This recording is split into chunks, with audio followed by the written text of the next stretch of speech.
पढ़ने जा रहे हैं उसका नाम है मैनेजमेंट इंफॉर्मेशन सिस्टम। इसको MIS भी बोलते हैं। MIS का स्टैंड पर यही है जो मैंने अभी आपको बताया, मैनेजमेंट इंफॉर्मेशन सिस्टम। अब इसके क्रेडिटर्स के बारे में बात करते हैं। What is creditors? आवर्स का मतलब घंटे के। इस सब्जेक्ट को हमने एक वीक में कितने घंटे पढ़ना? 3 आवर्स हमने पढ़ना है इस सब्जेक्ट को। लेकिन अब इसकी डिवीजन कैसे हुई है? ये वाला जो फर्स्ट पोर्शन होता है ये हमें थ्योरी को बेस करवा रहा होता है और नेक्स्ट जो पोर्शन होता है ये लैब वर्क को करवा रहा होता है। इट्स मीन कि यहाँ पे 3 के 3 हमने जो थ्योरी में लिख दिए हैं ये कंसीडर करवा रहा है कि ये टोटली थ्योरी बेस्ड सब्जेक्ट है। थ्योरी बेस्ड हमारे पास कोर्स मौजूद है और इसमें कोई लैब नहीं है, 0 कंसीडर हो रही है। तो इसमें हम टोटली ये देखेंगे कि हमारे पास ओवरऑल थ्योरी में कि हमारे पास मैनेजमेंट इंफॉर्मेशन क्या है, कितनी चीजों को डिस्कस किया गया है, किन पॉइंट्स को डिस्क्राइब किया गया है। स्टूडेंट्स, आज के लेक्चर को स्टार्ट करने से पहले जो हमने प्रीवियस लेक्चर में जो चीजें डिस्कस की थी उनका थोड़ा सा ओवरव्यू लेते हैं कि हमने किन चीजों को डिस्कस किया था। Let's start previous lecture overview.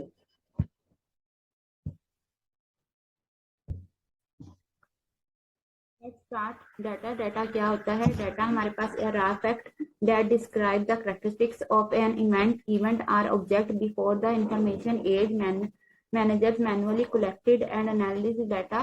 Analysis करता है डाटा को, time consuming complicated task without which they would have little insight into how run their। Data को जब हम कलेक्ट कर लेते हैं ना ये फिगर्स की फॉर्म में होता है, यानी कि रॉ फैक्ट्स होता है। ये छोटे छोटे किसी भी चीज के बारे में, किसी चीज के रिलेटेड जो होता है वो उसके बारे में थोड़ी थोड़ी इन्फॉर्मेशन देता है, उसको मैनुअली कलेक्ट करते हैं, उसके बारे में एनालिसिस करते हैं, टाइम की कंज्यूमिंग करते हैं, उनका डाटा को कॉम्प्लिकेटेड टास्क से गुजरते हुए हम एक पूरे टास्क में लेकर आते हैं, उस टास्क को हम लोग अचीव करते हैं। इसको हम डाटा का नाम देते हैं। बिजनेस में क्या करते हैं? Lacking data and managers often found themselves making business discussion about how many products to make, how much materials to order, how many employees to hire based on institution or gut feelings। in the information age successful managers compile, analyzing and comprehending massive amount of data daily which helps them make more successful business decision। वो कहता है अगर आपका जो data होगा ना तब आप डाटा को ही बचाते हो किसी भी जगह पे लीक होने से, या उसके डिसीजन मेकिंग डाटा होगा तो उसके ऊपर आप डिसीजन ले सकते हो, फिर अपनी सक्सेसफुल चीजों को आगे से आगे ले जा सकते हो।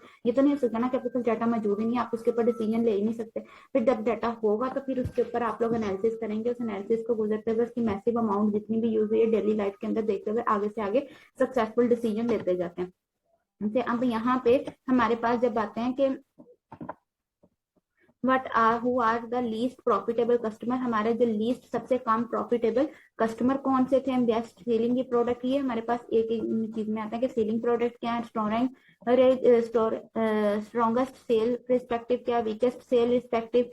और यहाँ पे ये जो एक हमारे पास ना परफॉर्मेंस के तौर पे टोनीज दिया गया कि वो होल सेल किस तरह से कंपनी को वो डील करता है, उसके सप्लायर्स हैं उनको क्या वो काम कर रहा है कि नहीं। इसमें ना उसके रिलेटेड हमारे पास ये क्वेश्चंस निकाले गए हैं। सबसे पहले तो वो कहते हैं कि जो टोनी है वो एक होलसेल कंपनी में फंक्शनल मैनेजर है, उसके मुताबिक रहते हैं उसके पास $130 जो $1 के हिसाब से 1350 का वॉलमार्ट है जिसके अंदर रहता है। वो अपना प्रॉफिट भी अचीव करेगा और काम को आगे से आगे भी लेके जाएगा, इन सारी चीजों को देखेगा। अब हम आते हैं इंफॉर्मेशन के ऊपर। इंफॉर्मेशन क्या होती है? वो डाटा जिसको हम कन्वर्ट कर देते हैं यूजफुल कॉन्टेक्स्ट में, जिसको हमने फर्दर अपनी चीजों के लिए यूज करना है, यानी कि ऐसे एक प्रोसीजर से गुजार के हम उसको यूजफुल इंफॉर्मेशन में लेकर आते हैं, उसको हम इंफॉर्मेशन का नाम देते हैं। ये हमारे पास इंफॉर्मेशन होती है डाटा से प्रोसेस्ड करके एक यूजफुल फॉर्म में लेके आना, उसको इंफॉर्मेशन कहते हैं। Truth about information is that its value is only as good as people they use it. हाँ जी, जब इसकी वैल्यू हमें तब पता चलती है जब लोग इसको यूज करते हैं। जब लोग 1 by 1 करके इसको यूज करते जाएंगे तो हमें इसकी वैल्यू इंक्रीज होती जाएगी और हमें पता लगेगा कि ये जो वैल्यू है इंफॉर्मेशन की कितनी है और ये हमारे लिए कितनी वैल्यूएबल है और इसके अंदर से हम कितनी चीजों का डिसीजन मेकिंग कर सकते हैं। नेक्स्ट हमारे पास आता है जब ये सारा काम कर ले तो फिर उसके बाद वो एनालिसिस भी करेगा अपने सेल्स के ऊपर के जितना उसने चार्जेस लगाया था क्या उसने उस हिसाब से उसका डाटा को अचीव किया है, उन एनालिसिस को देखा, फिर उनके प्राइस रेट भी देखेगा, क्वांटिटी भी देखेगा, चार्जिंग भी देखेगा, सब कुछ देखेगा। अब हम आते हैं जब डाटा और इन्फॉर्मेशन की हम बात कर चुके हैं तो उसके बाद हम आते हैं BI पे। BI stand for business intelligence. Business intelligence क्या होती है? जिसमें हम लोग इंफॉर्मेशन है कलेक्ट करते हैं किसी भी मल्टीपल सोर्सेज से, जिनमें suppliers, customer, competitors, partners, industrials वो तमाम जो क्या करते हैं एनालिसिस करते हैं, पैटर्न्स बनाते हैं, ट्रेंड्स करते हैं, रिलेशनशिप बनाते हैं, स्ट्रेटेजिक डिसीजन लेते हैं और इनको मैनिपुलेट करते हैं वेरिएबल अमाउंट में। सम केसेस में even 100 of variable included such items interest rate weather conditions or even gases। Practice के हम लोग किस तरह से देखते हुए चलते हैं कि हमारे पास सिस्टम कैसे चल रहा है, वर्क को कैसे लेकर चल रहा है। नेक्स्ट हमारे पास आते हैं कि BI to analysis internal data such as company sale along with external data about the environment such as competitors finance weather holiday and even sporting events. कि हमारे पास जिस तरह का भी डाटा आ जाए हमने उसको डील करना है, और जो भी कंडीशन आ जाए उसके अंदर रहता है हमने अपने बिजनेस को आगे मूव करवाना होता है। आपका वेदर खराब हो या फाइनेंशियल आपको कोई कंडीशन आ जाए या फिर कंपटीटर्स का सामना है, तो तब भी आपने अपने बिजनेस को किन कंडीशंस में चलाना है उनको फुलफिल लाजमी करना होता है, ताकि आप अपने बिजनेस को आगे से आगे मूव करवा सकें। जो बिजनेस इंटेलिजेंस है वो हमारे पास वो स्ट्रेटेजीज को, रूल्स एंड रेगुलेशंस को फॉलो कराती है जिसके जरिए हम अपने कंपटीटर्स के साथ, अपने पार्टनर्स के साथ कंपटीशन कर सकते हैं। और फिर उनके बाद उनका एनालिसिस करेंगे, उनके पैटर्न्स को देखेंगे, उनके ट्रेंड्स को देखेंगे, क्या रिलेशनशिप चल रहा है, उनका स्ट्रेटेजिक डिसीजन यानी कि उनकी बेसिक प्लानिंग क्या है जिसके ऊपर वो डिसीजन ले रहे हैं, उनके काजेस क्या बनते हैं, उनका इंटरेस्ट रेट क्या है, फिर वो इंटरेस्ट रेट को देखते हुए अपना प्रॉफिट रेट कैसे इंक्रीज करते हैं। फिर वो उनके बाद इवन उनकी प्राइसेस किस हवाले से चल रही है, क्या उनका कंडीशन जो वेदर है उसके मुताबिक चलता है, वो काम करें। इवन यही बात हमें नेक्स्ट स्लाइड में कही गई है कि आपका जैसा भी इन्वायरमेंट आ जाए, जो भी आपको सिचुएशंस का सामना करना पड़े इंटरनल और एक्सटर्नल, वो इफेक्ट कर सकते हैं हमारे बिजनेस लेवल को, लेकिन हमें बिजनेस इंटेलिजेंस यानी कि अपने माइंड को यूज करते हुए अपने बिजनेस को रन करना होता है, अपने डाटा और इन्फॉर्मेशन को एक सिक्योर वे में लाजमी लगाना होता है ताकि हमारा बिजनेस रन कर सके, हमारा एंटरप्राइज जो है उसको सिक्योर वे में हम रख सके मैनेजमेंट इंफॉर्मेशन सिस्टम के अंदर। Of business intelligence database and information system. अब यहाँ पे डेटाबेस इंफॉर्मेशन सिस्टम के अंदर जब इंटेलिजेंस इन्वॉल्व हो जाती है तो वो एक बिजनेस क्रिएट करते हैं। तो वो बिजनेस कैसे बनता है, किस तरह से काम को आगे लेकर जाया जाता है, इसको हम देखते हैं। Let's see foundations of business organization data in traditional file environment. अब जो ट्रेडिशनल फाइल इन्वायरमेंट था वो मैनुअल सिस्टम था, वो चलता था, लेकिन इसमें क्या था कि आपके फाइल्स रिकॉर्ड्स रखे जा रहे हैं, पेजेस को बिल्ड किया जा रहा है, उसके अंदर ही अंदर आपको एक के बाद दूसरा पेज जोड़ा जा रहा है, फिर उसके बाद आपकी ऑर्गेनाइजेशन फाइल की चल रही है। फाइल ऑर्गेनाइजेशन कंसेप्ट में आता है कंप्यूटर और system uses hierarchies. Computer system में कौन कौन सी हायरार्कीज को यूज किया जाता है, फील्ड, रिकॉर्ड, फाइल, डाटाबेस। कि आप किस तरह से फील्ड बना रहे हैं, आपका रिकॉर्ड क्या चल रहा है, फाइल क्या है और डाटाबेस क्या है। अब फील्ड क्या होता है, फील्ड का मतलब होता है इसमें करेक्टर्स आना, यानी कि ABC के जो सिंगल करेक्टर्स होते हैं ना, like this is a book, this is a book में दिस के अंदर 4 करेक्टर्स आ रहे हैं, THIS, ये हमारे पास ग्रुप ऑफ करेक्टर्स है। रिकॉर्ड्स आ जाता है, रिलेटेड फील्ड्स है आपके पास। जब इन करेक्टर्स की फील्ड यानी कि एक के बाद एक करेक्टर जोड़ा जाएगा, उसका सेट जोड़ा जाएगा, तो उसको हम रिकॉर्ड का नाम देते हैं। फाइल क्या आता है, group of records of same time के, हमने एक ही टाइप का हमने फाइल के अंदर रिकॉर्ड डालना है। डेटाबेस में ग्रुप ऑफ रिलेटेड फाइल्स क्या करना है, एक रिलेटेड फाइल्स के अंदर पिछली टाइप के रिकॉर्ड को जोड़ते हुए अगला हमने क्या करना है, उसका रिकॉर्ड बनाना है चीजों को। हमारे पास आते हैं रिकॉर्ड में describe as an entity, entity के तौर पे डिस्क्राइब किया जाता है। एंटिटी नाम से ही जाहिर है कि एंटिटी क्या होगी, एनीथिंग, प्लेस, पर्सन, एनी जो लिविंग थिंग है ना उसको हम एंटिटी का नाम दे सकते हैं। लिविंग एंड नॉन लिविंग दोनों चीजें आ जाती हैं इसमें।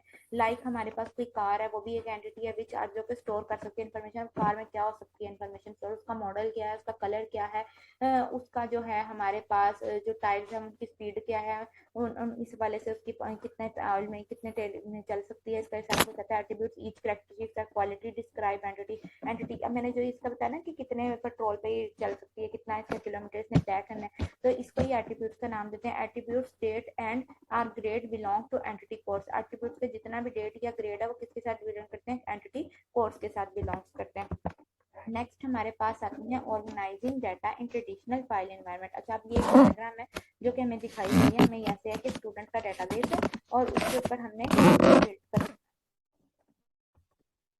स्टूडेंट का जो डाटाबेस है हमने इसके ऊपर कैसे बिल्ड करवाना है, हमें ये देखना है कि हमारे पास डाटाबेस है, फाइल है, रिकॉर्ड है, field, byte and bit. Bit हमारे पास सबसे छोटा यूनिट होता है किसी भी सिस्टम के अंदर। ये कोर्स फाइल है और फाइनेंशियल फाइल, पर्सनल फाइल। अच्छा, अब एक जो स्टूडेंट है उसका पता हुआ उसने कौन कौन से कोर्सेज लेने हैं, उसके वाले से कैसे डील करना है, कि उसने किस कोर्सेज को पढ़ना है, किस सेमेस्टर में पढ़ा, कितने में फेल हुआ, कितने में पास हुआ, किस टाइम पे पेपर दिया, ये उसकी डीलिंग होती है। फाइनेंशियल में आता है उसके फीसेस क्या थे, उनके वाउचर्स क्या थे, किस तरह रहते हुए उसने अपनी फीसेस एंड वाउचर को दिया। पर्सनल फाइल में क्या आता है कि आप लोग पर्सनली कैसे डील करते हैं। नेक्स्ट हमारे पास आता है student ID, courses, date and grade, ये सारा कुछ आता है। फिर इसी के बारे में बताया हुआ है कि देखें कोर्स की फील्ड क्या है, उनके लेटर्स क्या है आपकी में, ये सारा कुछ इसके अंदर डिस्क्राइब किया गया है। A computer systems organize data in a hierarchy that starts with the bit which represent either 0 or 1. Bit can be a group to form a byte to represent one character, number or symbol. Byte can be grouped to form field, and related fields can be grouped to form a record. Related records can be collected to form a file. Related files can be organized into database. अच्छा, इसमें देखें कितनी सारी बातें एक साथ कह दी हैं। पहले तो वो कहता है कि बिट जो भी होती है ना हमारे पास ऑर्गेनाइज करने के लिए हायरार्की, वो हमेशा बिट से स्टार्ट होती है। बिट क्या होती है, वो या हमारा हमें पता है कंप्यूटर ना दो चीजों पे वर्क करता है, 0 या 1, या तो बिट 0 होगी या 1 होगी, इस वाले से वर्क करता है। Bit can be a group, हाँ जी, ग्रुप हो सकता है फॉर्म ऑफ करने के लिए, जो कि रिप्रेजेंट करता है एक करेक्टर को। बिट जब बनते हैं ना उनका ग्रुप बनाया जाता है तो वो एक बाइट बनाता है जिसमें करेक्टर्स आते हैं, नंबर्स या सिंबल्स etc आ जाते हैं। बाइट को ग्रुप किया जाता है फॉर्म में फील्ड से। Related fields can be a group to form a record, एक रिकॉर्ड के अंदर रहते हुए। रिलेटेड रिकॉर्ड जितने भी होते हैं वो कलेक्ट करते हैं एक फाइल से, और रिलेटेड फील्ड फाइल जितनी होती हैं उनको ऑर्गेनाइज किया जाता है एक डेटाबेस में, जो कि हमारे पूरे सिस्टम को वर्क करवाने में हमारी हेल्प करते हैं कि हमारा जो सिस्टम है वो कैसे वर्क कर रहा है, सिस्टम को कैसे लेकर चलें। जब हम ट्रेडिशनल फाइल सिस्टम में आते हैं ना, हमें कुछ प्रॉब्लम्स भी आती हैं। वो प्रॉब्लम्स कौन सी आती हैं वो हम देखते हैं। नंबर 1 पे आती है फाइल प्रोसेसिंग सिस्टम है file maintain separately by different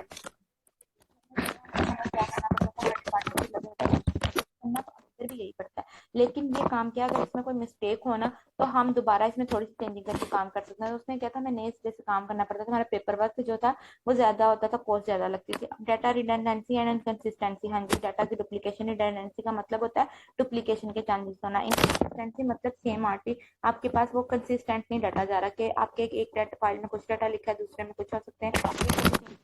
जब हम सेव करेंगे तो हम क्या करेंगे कंप्यूटराइज्ड में, तो हम उसकी चेंजिंग साथ साथ करते जाते हैं। जब डाटा रिडंडेंसी की बात करें तो इसका नाम है, उसने क्या, presence of duplicate data in multiple files. Some attributes have different values, same attributes की डिफरेंट वैल्यूज मौजूद होती हैं। प्रोग्राम डेट डिपेंडेंस, प्रोग्राम की डेट डिपेंडेंस क्या होती है, डाटा कैसे चल रहा है, काम को कैसे लेकर जाया जा रहा है, ये सारी चीजें इसके अंदर आती हैं। नेक्स्ट आती हैं organising data in traditional file environment. Traditional file processing में आता है अकाउंटिंग एंड फाइनेंस। यूजर्स आ जाती हैं, सब यूजर्स बताएंगे। Human resources, sales and marketing, manufacturing आ जाती हैं। अच्छा, अब यहाँ पे एप्लीकेशन नंबर जो प्रोग्राम 1 है वो डिस्कस करता है अकाउंटिंग एंड फाइनेंस को, कि हमने डिलीवर क्या करेंगे, मास्टर फाइल्स हैं, ए टू ज़ेड जिसमें डाटा एलिमेंट्स हैं, यानी कि फाइल्स रखी गई हैं, आपकी डाइवर्सिटीज क्या जा रही हैं अपनी एप्लीकेशन के लिए। अब ह्यूमन रिसोर्सेज के अंदर भी फाइल जा रही है, प्रोग्राम 2 में आता है कि ह्यूमन रिसोर्सेज यानी कि एम्प्लॉयज का डाटा आ जाता है, एम्प्लॉयज का रिकॉर्ड रखा जाता है। सेल्स एंड मार्केटिंग में हमने सेल्स एंड मार्केट्स का रिकॉर्ड रखा जाता है, कि सेल्स एंड मार्केटिंग कैसे जा रही है। मैन्युफैक्चरिंग में हम उसको चीज को बना कैसे रहे हैं, हमने उसकी पब्लिसिटी कहाँ से की, मतलब क्या है कि उसका खाम माल हमने कहाँ से लिया, उसको बनाने में प्रोसेस करने में हमें कितना अरसा लगा, सारी चीजें जो आती हैं वो इसके अंदर आती हैं। इसको हम लोग ऐसे डील करते हैं। नेक्स्ट हमारे पास आता है the use of traditional approach file processing system जो आता है encourages each functional area in a corporation to develop specialized applications and files. Each application requires a unique data file that is likely to be subset of the master file. These subset of the master file lead to the data redundancy and inconsistency, processing inflexibility and wasted storage resources. अच्छा, वो कहता है जो हमारे पास traditional है ना उसमें एक प्रॉब्लम ये भी आती है हमें कि हमारा जो डाटा ना रिडंडेंसी और इनकंसिस्टेंसी की वजह से ना बार बार डुप्लीकेट हो रहा है, हमारी जो स्टोरेज है ना वो वेस्ट होना शुरू हो जाती है, हमें प्रॉब्लम आनी शुरू हो जाती है कि ये वाली कि हमारी स्टोरेज क्या है वो वेस्ट हो रही है, हमारा डाटा प्रॉपर वे से वर्क नहीं कर रहा, चीजों को लेके नहीं चल रहा। किस वजह से कि हमारी जो स्टोरेज ही फिल हो गई है, तो हमारे डाटा को कहाँ से स्पेस मिलेगी अपना नया डाटा इंसर्ट करने के लिए। नेक्स्ट हमारे पास आता है database approaches to data management. कौन कौन सी अप्रोचेस आती हैं, नंबर 1 पे आता है डेटाबेस कलेक्शन और डाटा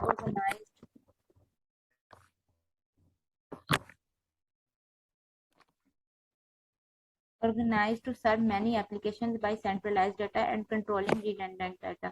कि हम कंट्रोल कैसे कर रहे हैं अपने डाटा को रिडेंटली, कि अपने डाटा को बचा रहे हैं कि बार बार वो सेम डाटा ना आए, अपने डाटा को सेंट्रलाइज्ड कर रहे हैं ताकि अगर किसी में कोई चेंजिंग आए तो वो खुद ब खुद बाकी चीजों में चेंज कर दे। डाटाबेस मैनेजमेंट सिस्टम क्या होगा, इंटरफेस करता है एप्लीकेशन प्रोग्राम्स के दरमियान और फिजिकली डाटा फाइल जाता है। अच्छा, ये जो सेंट्रलाइज्ड है उसकी एक एग्जांपल ये भी हो सकती है, लाइक देखिए आप जब हम आईडी कार्ड एक बनवाते हैं तो अब हमने किसी बैंक में जाकर अकाउंट खुलवाना तो हमारा आईडी कार्ड नंबर एंटर करके नादरा से सारा हमारा डाटा ले लेते हैं। तो वो क्या होता है, वो सेंट्रलाइज्ड किया होता है। डेटाबेस मैनेजमेंट सिस्टम में इंटरफेसेस आती हैं जो कि एप्लीकेशन प्रोग्राम्स बनाते हैं, फिजिकल डाटा फाइल्स बनाती हैं, सेपरेट करती हैं लॉजिकल एंड फिजिकल व्यूज के डाटा को सॉल्व करती हैं, प्रॉब्लम्स और traditional file environment control redundancy eliminated inconsistency uncoupled programs and data enable central management and security. क्या आपकी कलेक्शन जा रही है, किस तरह से मैनेज करें, आपका इंटरफेस किस तरह से application programs and physical data files में आप लॉजिकल एंड फिजिकल व्यू कैसे देख रहे हैं, सॉल्व कैसे कर रहे हैं, प्रॉब्लम्स को कंट्रोल कर रहे हैं अपनी रिडंडेंसी को, कि बार बार आप डाटा के अंदर सेम डाटा नहीं लेके आ रहे, एलिमिनेट कर रहे हैं इनकंसिस्टेंसी का, ऐसी प्रॉब्लम जो कि हमारे डाटा में क्या कर रही है, इनकंसिस्टेंस ला रही है। डाटा की फाइल के अंदर एक ही चीज है, अगर उसमें दूसरे में हमने चेंज नहीं की, फॉर एग्जाम्पल एक में हमें पता लग गया कि इस बच्चे की डेट ऑफ बर्थ हमने गलत लिखी, दूसरी साइड पे हमने सेट कर लिया, तो पहली साइड पे हमने सेट नहीं की, ये इनकंसिस्टेंसी आती है। Uncoupled programs and data, couples को प्रोग्राम एंड डाटा आ जाती है। Enable central management and security, हमारी मैनेजमेंट क्या चल रही है, उनकी सिक्योरिटी क्या है, किस हवाले से हम उसको वर्क करवा रहे हैं।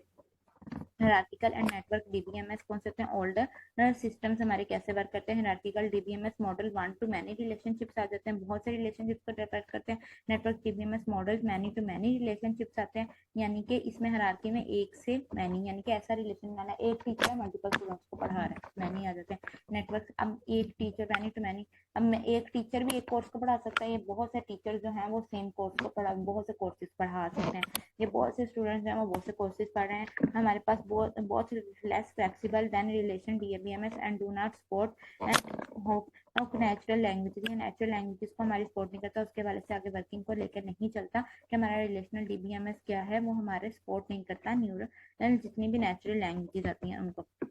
अब जहाँ पे ओडीएम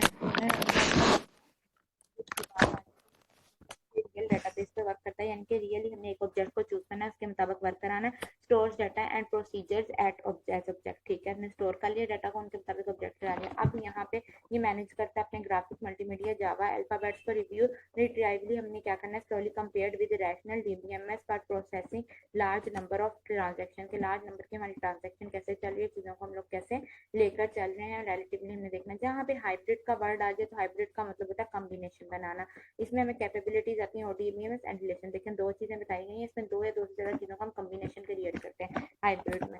ये था हमारे पास डेटाबेसेस की अप्रोचेस के बारे में जो कि हमने बिजनेस की फर्म्स के रिलेटेड पढ़ी। It really worth the risk, क्या वाकई जो रिस्क है उसकी कोई वैल्यू होती है।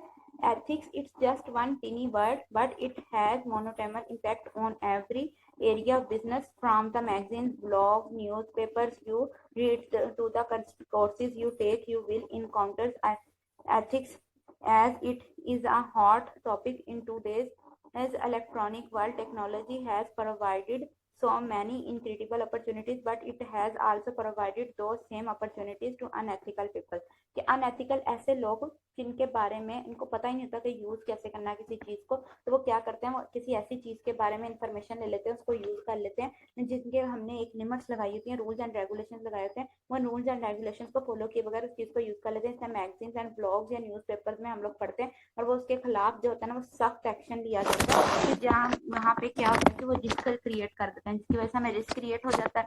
जब रिस्क क्रिएट हो जाता है तो हमारे लिए मसाइल खड़े होते हैं। रिस्क, हमारा जितना भी इलेक्ट्रॉनिक वर्ल्ड में हमारा डाटा होगा वो डिस्टर्बेंस का शिकार होगा, जिसकी वजह से हमें लॉट ऑफ अनएथिकल पीपल्स की वजह से जो अपॉर्चुनिटीज होती है वो हमारी गेन होने की वजह हमसे छिन जाती है। तो जो हमारे क्या होता है डाटा पे इम्पैक्ट बुरा डालती है, या फिर हमारी ऑर्गेनाइजेशन पे कहने के इम्पैक्ट बुरा डालती है, कि आपके ऑर्गेनाइजेशन के लोगों को इस बात का ही नहीं आइडिया कि किस डाटा को किस वे से यूज करना है, कैसे यूज करना है, तो ये आगे से आगे उस डाटा को यूज करते हैं। अब नेक्स्ट आते हैं, discuss the ethical issues surrounding each of the following situations.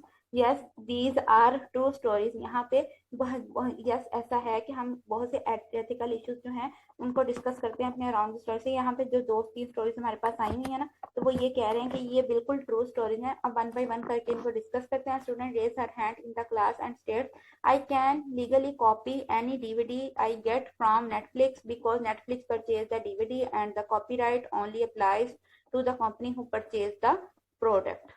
वो कह रहा है कि मैंने एक कॉपी जो है ना डीवीडी की वो परचेज की है नेटफ्लिक्स से, मैंने नेटफ्लिक्स से कॉपी की है, क्योंकि नेटफ्लिक्स जो है ना गेट फ्रॉम द नेटफ्लिक्स, क्योंकि नेटफ्लिक्स परचेज करता है डीवीडी को, जो कि साथ में कॉपीराइट सिर्फ उन लोगों पे अप्लाई होती है जिन्होंने इस कंपनी से किसी to the company who purchase the product, मतलब आपके कंपनी पर प्रोडक्ट चेज कर रहे हैं, यानी कि बात ही उल्टी कर रहा है कि आपने ऐसी कंपनी के ऊपर कर रहे हैं बात कि जिसने चीज परचेज कर ली, तो कॉपीराइट कैसे रह गया कि उसने अपनी चीज खुद बना ली है, उसके आगे हाँ उसको अंदर ही अंदर उस चीज के अंदर कोई चेंजिंग ना करे, विदाउट वैसे ही दे दे, तो वो हमारे पास कॉपीराइट आता है। A student stand up the first day of class before the professor arrives and announce that his promptly scans and the textbook, and he has the textbook for this course on his thumb drive, which he will gladly sell for $20. Several students pay on the spot and upload the scanned textbook to their PCs. One student takes down the student information and contacts the publishers about the incident. वो कहता है कि अगर professor के आने से पहले एक ऐसा स्टूडेंट हो जो फर्स्ट डे क्लास में आ रहा है और आके कह रहा है कि मुझे टेक्स्ट बुक्स नहीं खरीदनी, हमें स्कैन टेक्स्ट बुक्स खरीदनी है, तो आप लोग क्या करें, मुझे $20 पे करें, ताकि हम उसके जरिए ग्लैडली इन्फॉर्मेशन देता है कि आप $20 पे करें, और उसके जरिए हम क्या करते हैं, अपनी बुक्स खरीदते हैं, उनकी कलेक्शन लेते हैं, और हमने वो पीसी से अपनी स्कैन बुक्स लेनी है, और तमाम स्टूडेंट्स होते हैं उसकी इन्फॉर्मेशन पे अमल कर लेते हैं, फिर उसके बाद देते हैं। लेकिन जब वो इस इंसिडेंट के बारे में पब्लिशर को बताते हैं तो उन्हें पता चलता है कि उनके साथ अनमोरल वैल्यूज हो गई हैं, यानी कि अनएथिकल बिहेवियर उनके साथ फेस्ड हो गया है।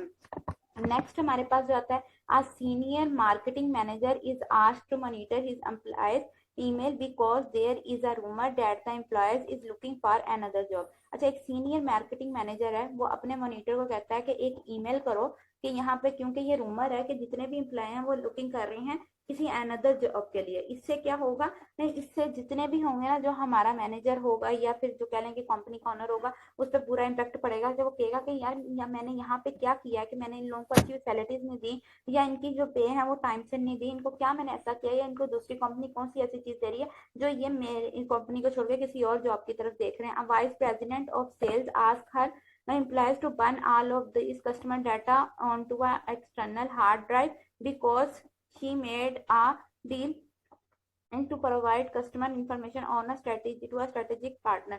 अपने एक स्ट्रेटेजी को यूज करते हुए अपने पार्टनर को वाइस प्रेसिडेंट क्या कहता है कि अपनी जितनी भी इंफॉर्मेशन है उसको जला दो कस्टमर्स को एक एक्सटर्नल हार्ड पे, और क्या करो कि उनको एक बना दो डील जो कि प्रोवाइड करते हैं कस्टमर्स की इंफॉर्मेशन को किसी भी स्ट्रेटेजिक पार्टनर, मतलब किसी ऐसे बिहेवियर से गुजरते हुए अपनी इंफॉर्मेशन देते हैं जो कि देनी नहीं चाहिए। Senior management is asked to monitor his employees email to discover if she is sexually harassed and other employee. अगर ये एक सीनियर मैनेजर अपने मॉनिटर से पूछ रहा है क्या ऐसी ईमेल आपको कोई डिस्कवर हुई है जिसमें किसी ने किसी को सेक्सुअली हार्ट किया या फिर किसी के साथ कोई ऐसा बिहेव किया जो कि हमारी ऑर्गेनाइजेशन में हमारी बदनामी का बायस बने, ऐसी कोई रूमर आपको सुनने में मिली। तो ये जिस तरह की भी हम किसी से डायरेक्ट इन्फॉर्मेशन लेते हैं तो वो क्या बनती है, विदाउट आप इन्फॉर्मेशन लेने के बाद उस इन्फॉर्मेशन की इन्वेस्टिगेशन नहीं करते, उसको आगे से आगे पहुंचा देते हैं। ये अनएथिकल बिहेवियर है जो हमारी ऑर्गेनाइजेशन की साख पे असरअंदाज होता है। नेक्स्ट हमारे पास आता है, an employee is looking at the shared network drive and discover his boss entire hardware drive including his email backup has been copied to the network and is visible to all. अच्छा, ये जितने भी employ होंगे ना उनको share किए जाएंगे, जितने भी नेटवर्क डिवाइसेज हैं वो डिस्कवर कर सकें अपने बॉस का तमाम डाटा और इंक्लूड करें तमाम ईमेल का बैकअप जिनको कॉपीड किया जा सकता है तमाम नेटवर्क में, और ये विजिबल हो सकते हैं, इनको देखा जा सकता है हर जगह पे। An employee is accidentally copied on an email listening the targets for the next round of layout. के लेआउट में हम लोग किस तरह से रहते हुए वर्क करते हैं, अपने एम्प्लॉय को कैसे शो करवाते हैं, एक्सीडेंटली कॉपी कर रहे हैं अपनी एक ईमेल को जो कि टारगेट को सुनता है और फिर उसके बाद उसकी इन्फॉर्मेशन आगे से आगे देता है।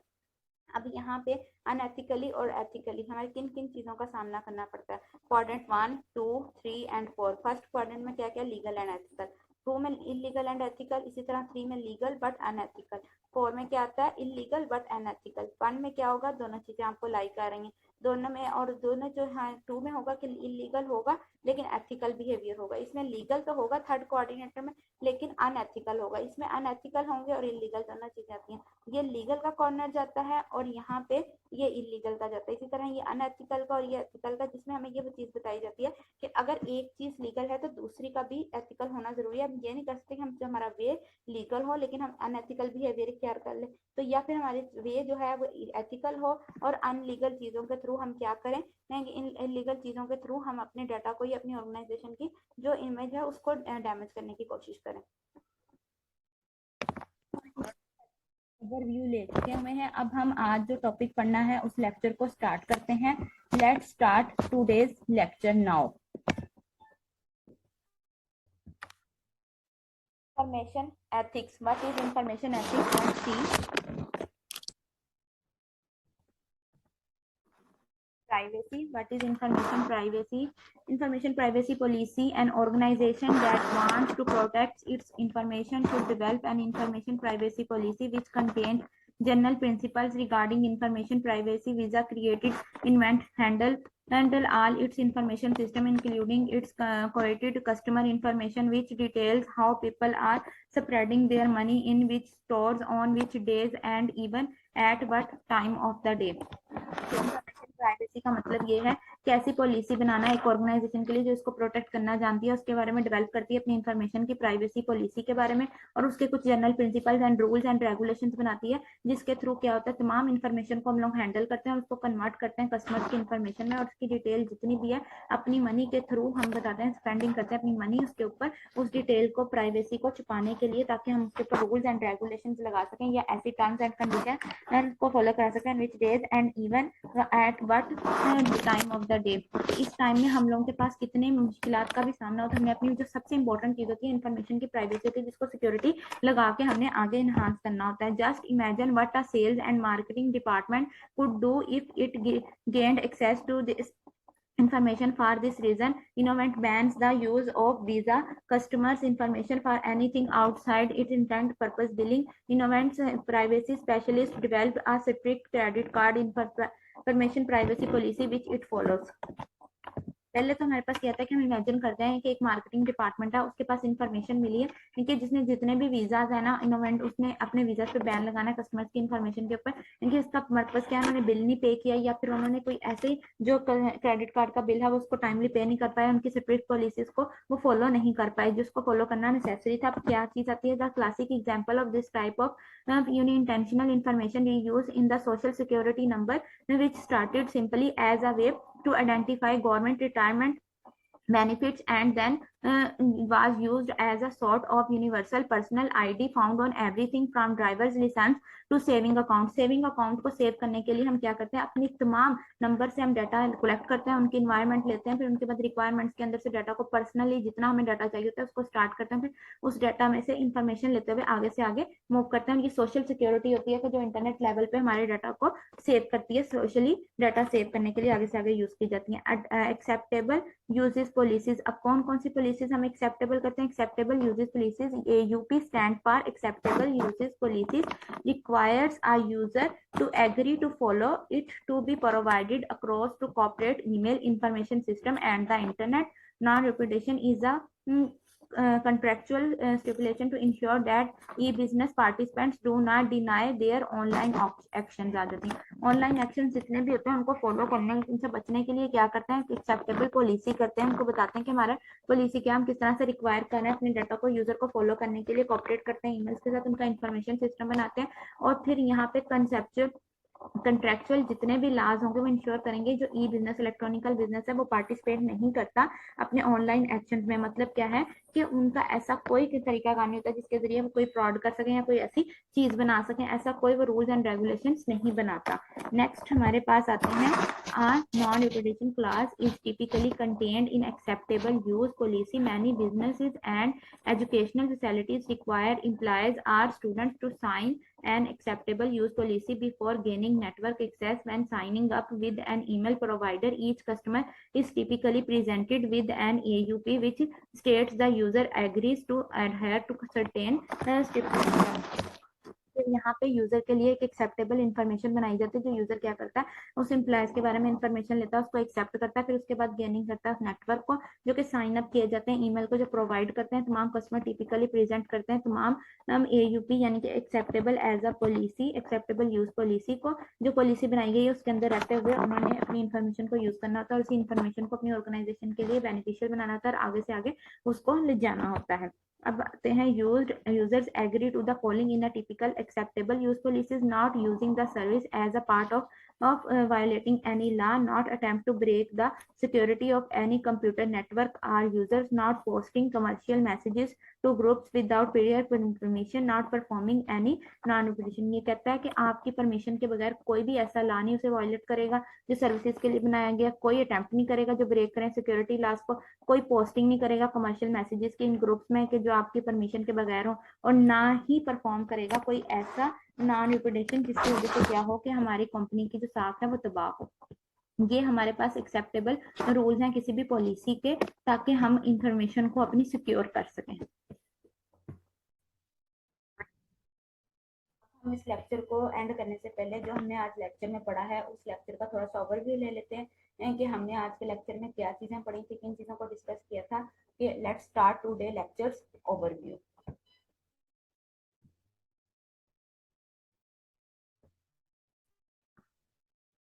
Information does not have ethics. People do. Information itself has no ethics. Information क्या है, उसका कोई ethics नहीं होता क्या? क्या पीपल जो है उनके पास इंफॉर्मेशन रखने के लिए ethics and rules and regulations मौजूद नहीं है? Let's see.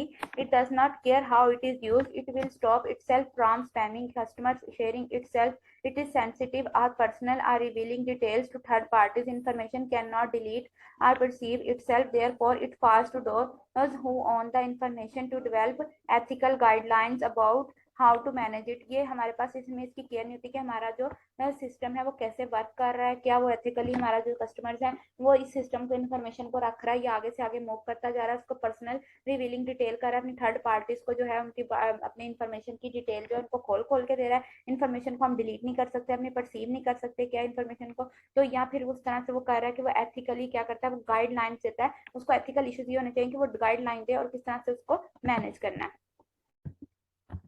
नेक्स्ट आते हैं information management. Information management examines the organizational resources of information and regulates its definition, use, values and distribution, ensuring it has the type of data information requires to function and grow efficiently. Information governance is a method or a system of government for information management or control. Information compliance is the act of conferring acquisition or yielding information. Information management क्या करती है, वो examine करती है तमाम organisation के resources को, information को, फिर उनकी डेफिनेशंस बताती है, उनकी वैल्यूज को अंडरस्टैंड करती है, फिर उनके टाइप बताती है कि क्या टाइप है, किस हवाले से वो फंक्शन को देख रहा है, क्या वो ग्रो कर पा रहे हैं। इंफॉर्मेशन का जितना भी मेथड है वो इंफॉर्मेशन मैनेजमेंट को कंट्रोल करता है, उसकी कंप्लाइंसेस बताता है, उनकी एक्विजिशन या यील्डिंग इंफॉर्मेशन को देखते हुए आगे लेके जाता है। नेक्स्ट हमारे पास आती है इंफॉर्मेशन प्रॉपर्टी। प्रॉपर्टी का मतलब होता है किसी चीज की मलकियत होना। Information property is an ethical issue that focus on owns information about individuals and how information can be sold and exchanged. A few years ago, the idea of information management, governance and compliances were relatively observed. Today, these concepts are a must for virtually every company, both domestic and global, primarily due to the role digital information plays in corporate legal proceeding or allegations. Frequently, digital information serve as a key evidence in legal proceeding. It is a fair, easier to search, organize and filter than paper document. ये paper document के मुकाबले में क्या करती है, easily आप उसको fill कर सकते हैं, उसकी इन्फॉर्मेशन ले सकते हैं, उस आइडियाज को लोगों के साथ शेयर कर सकते हैं। इसका कंसेप्ट जो है वर्चुअली तमाम कंपनीज के साथ ड्रामेटिकली उनको शो करते हैं, उनको डिजिटल इन्फॉर्मेशन देते हैं, जो कि प्ले करती है एक हमारे पास इंपॉर्टेंट रोल। डिजिटल इन्फॉर्मेशन को हम एक एविडेंस के तौर पर इस्तेमाल करते हैं जो इसको प्रोसीड करती है और इसको ऑर्गेनाइज करती है, फिल्टर करती है तमाम पेपर डॉक्यूमेंट को। Digital information is also extremely difficult to destroy, especially if it is on corporate network or sent by email. In fact, the only reliable way to truly obligate digital information is to destroy the hard drives where the file are destroy. Digital information जो होती है वो extremely आपकी difficult करती है, तमाम चीज़ों को डिस्ट्रॉय कर देती है, स्पेशली ये कॉपरेट करती है नेटवर्क के साथ, ईमेल्स के थ्रू। और जो ये रिलायबल वे होता है जो कि हमारा ट्रूली ऑब्लिगेट करता है जितनी इन्फॉर्मेशन हमारे पास आई है उसको डिस्ट्रॉय नहीं करना हार्ड ड्राइव में जहाँ पे फाइल को स्टोर किया जाता है, तो वहां से चीज़ों को निकाल देना और फिर निकाल के उनको ओरिजिनल फॉर्म में लेके आना। अब ये डिस्कवरी यानी कि इलेक्ट्रॉनिक डिस्कवरी क्या करती है, एबिलिटी इसके अंदर होती है कि वो कंपनी को आइडेंटिफाई करे, सर्च करे, गैदर करे, seize or export digital information in responding to allegation, audit, investigation or information inquiry. As the importance of e-discovery grows, so does information governance and important information and compliance आ जाती है कि जितनी भी electronical discovery है वो इस काबिल बनाती है हमारी इंफॉर्मेशन को, हम उसको आइडेंटिफाई कर सकें, उसको सर्च कर सकें, फिर उसके बाद उसके इंफॉर्मेशन के बारे में हम एक्सपर्ट करते हैं, जो डिजिटल इंफॉर्मेशन है उसको रिस्पॉन्ड करते हैं, लिगेशन ही हम ऑडिट बनाते हैं, इन्वेस्टिगेशन करते हैं, जितना हमारा डिस्कवर हो रहा है डाटा उसको आगे से आगे लेके जाते हैं, उनकी ग्रोथ कराते हैं, इंफॉर्मेशन कंपाइलर्स बनाते हैं, कंप्लीट करते हैं। The Child Online Protection Act was passed to protect minors from accessing inappropriate images on the internet, providing an overview of some of the important law in the individual and firms must follow in managing and protecting information. कि child online protection यानी कि ऐसा law जो कि child यानी कि miners पे attack कर रहा है या किसी चाइल्ड को हरास करता है या उसको हिप्नोटाइज करने की कोशिश करता है, तो उसकी वजह से क्या होता है, हमारे इंटरनेट में ऐसा लॉ बनाया गया है, साइबर क्राइम में कह लें, कि जिसके जरिए हमारे प्रोटेक्ट कर सकते हैं माइनर्स को कि वो जितनी भी इंफॉर्मेशन है प्रोटेक्टिंग वे में उसको यूज करें और उसका मिस यूज ना किया जाए। एथिकल कंप्यूटर यूज पॉलिसीज, अब एथिकल कितने भी कंप्यूटर्स होंगे वो पॉलिसीज को यूज करेंगे, वो कैसे करते हैं, let's C. Ethical computer use policies in case that illustrate the pillars of online betting. A leading internet poker site reported that a hacker exploited a security flaws to gain an instrument edge in high stakes no limit taxes hold tournaments, the ability to see his opponent's whole cards. कि ethical जितने भी computers हैं उनके पास ये policy होती है कि वो अपना ऑनलाइन जो होता है वो बेटिंग करते हैं, बीटिंग कर सकते हैं अपनी प्रॉपर साइट में, जो कि हैकर को एक्सप्लॉइट करते हैं, उनको गेन करते हैं एक्सपेंड इंफॉर्मेशन हासिल करने के लिए, जिनके मुकाबले में वो उनको स्टेट कर सकते हैं। अब ये हमारे पास ये एक डायग्राम आती है, यानी कि फिगर हमें शो हो रही है, जिसमें हमें इकोलॉजिस्ट का बारे में बताया गया। Ethical computer use policy, implementation privacy policy, acceptable use policy, email privacy policy, social media policy, work place monitoring policy. Ethical computer use policy क्या है कि ऐसी पॉलिसी जिसके अंदर हम एथिकली चीजों के बारे में बताते हैं कि हमारा जो सिस्टम है अपने रूल्स एंड रेगुलेशंस के मुताबिक वर्क कर रहा है, इंप्लीमेंटेशन कर रहा है हमारी प्राइवेसी को, और इनको एक्सेस कर सकते हैं अपनी प्राइवेसी के अंदर रहते हुए। ईमेल प्राइवेसी क्या होगी कि ईमेल्स को बनाना है सोशल मीडिया के, सोशल मीडिया की एप्स को यूज करते हुए, और वर्क प्लेस यानी कि जिस जगह आप काम कर रहे हैं उस जगह मॉनिटरिंग करनी है कि आपकी जो एथिकल इश्यूज है उनको किया जा रहा है। अब यहाँ पे एथिकली हमें ये भी बताया चाइल्ड ऑनलाइन प्रोटेक्शन एक्ट के बारे में, ई डिस्कवरी में, इंफॉर्मेशन प्रॉपर्टी में, इंफॉर्मेशन मैनेजमेंट में, ये सारे हमारे एथिकली चीजों को एक्सप्लेन करते हैं।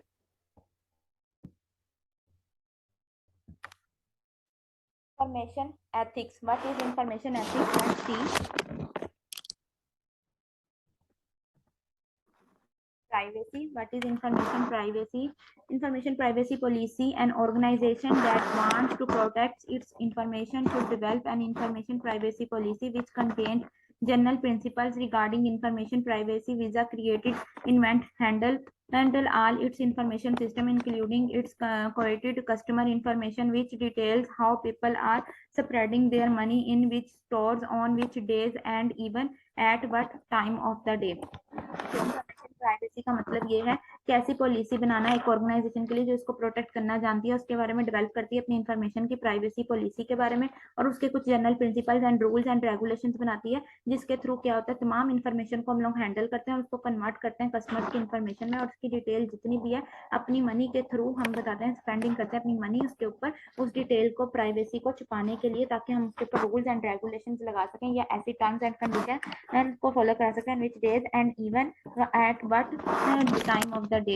इस टाइम में हम लोगों के पास कितने मुश्किलात का भी सामना होता है, हमने अपनी जो सबसे इंपॉर्टेंट चीज होती है इंफॉर्मेशन की प्राइवेसी होती है, जिसको सिक्योरिटी लगा के हमने आगे इनहांस करना होता है। Just imagine what a sales and marketing department could do if it gained access to this information. For this reason, Innovent bans the use of Visa customers' information for anything outside its intent purpose billing. Innovent's privacy specialist developed a strict credit card information privacy policy which it follows.